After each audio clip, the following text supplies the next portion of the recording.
Welcome to the Week 8 edition of the Weekly Supplement. It's hard to believe that this week will mark the halfway point of the season. And the kids aren't even out of school yet. I'm Hawkeye the sports guy, and this was not a good week to be a Grizzly.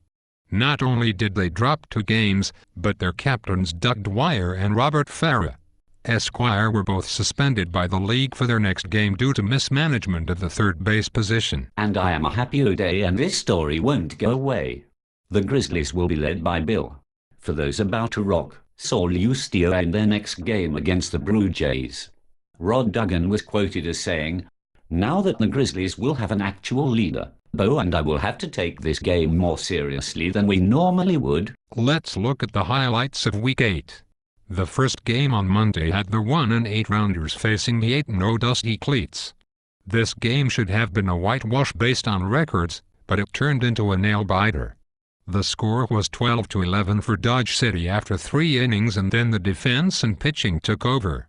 Unbelievably, the score didn't change heading into the bottom of the 7th, where Rob McCarron scored the tying run and the Cleats captain and pitcher scored the game winner.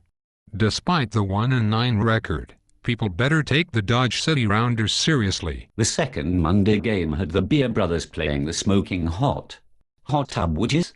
The Woodies started sluggishly in this one, scoring only a single run through the first 3 innings.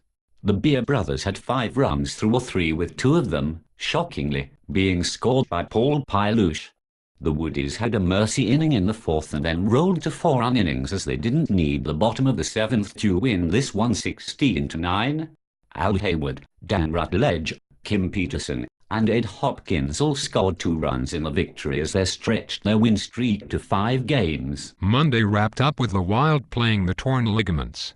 Both teams were looking to reach the 500 mark with a win. The Ligaments scored in all 7 innings, but never more than 3 runs at a time as they counted 11 runs for the game. The Wild were shut out in 2 innings but scored 21 for the game.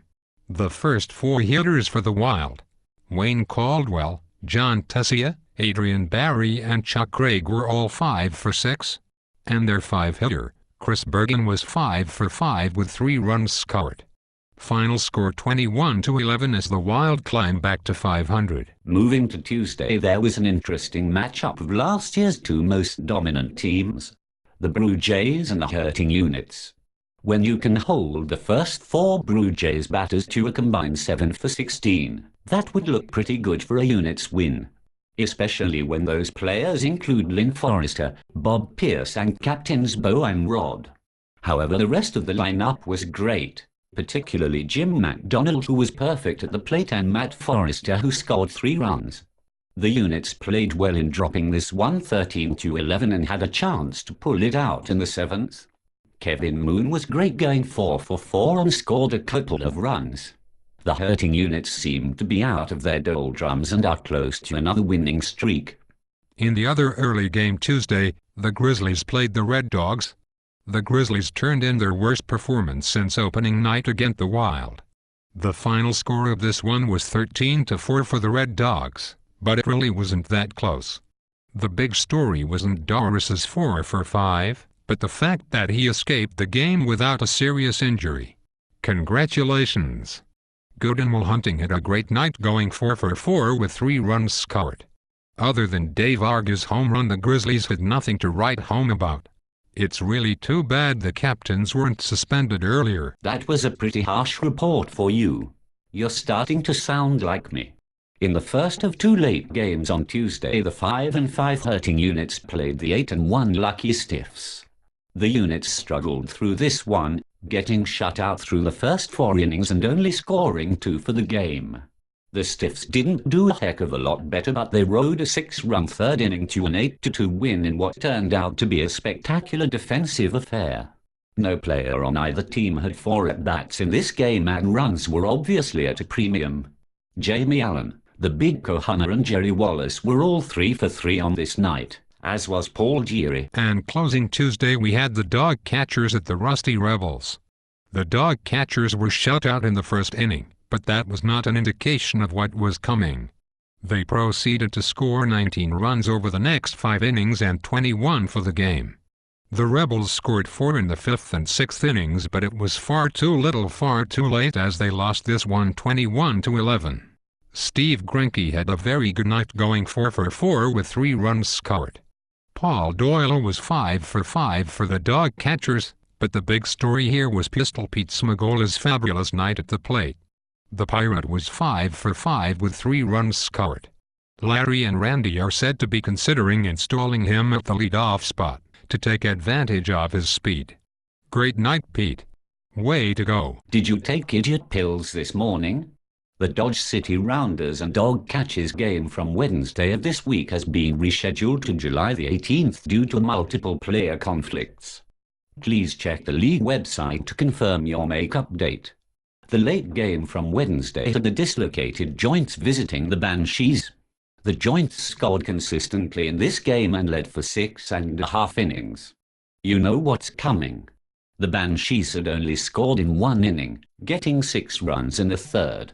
In the bottom of the 7th, trailing 15-6, 14 men reached base and 10 runs were scored for a 16-15 win.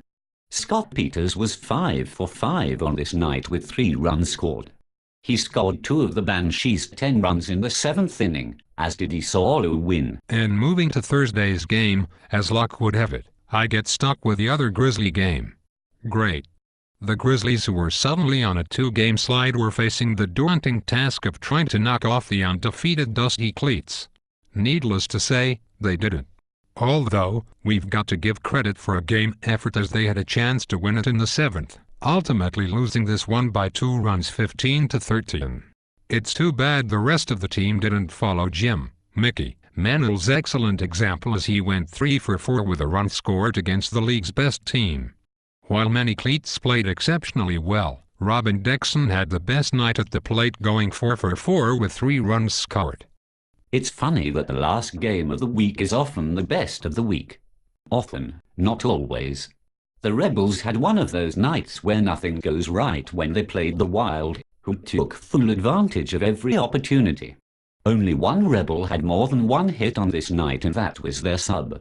The Wild's top 4 hitters combined to go 17 for 20 with 10 runs scored as they won this one 21-1. Good show, Happy. Please tune in for next week's review. Have a great day. Right. And hopefully we'll see you at Coventry on Tuesday at 8:15 for the Banshees and Dusty Cleats matchup as the undefeated drama continues to build.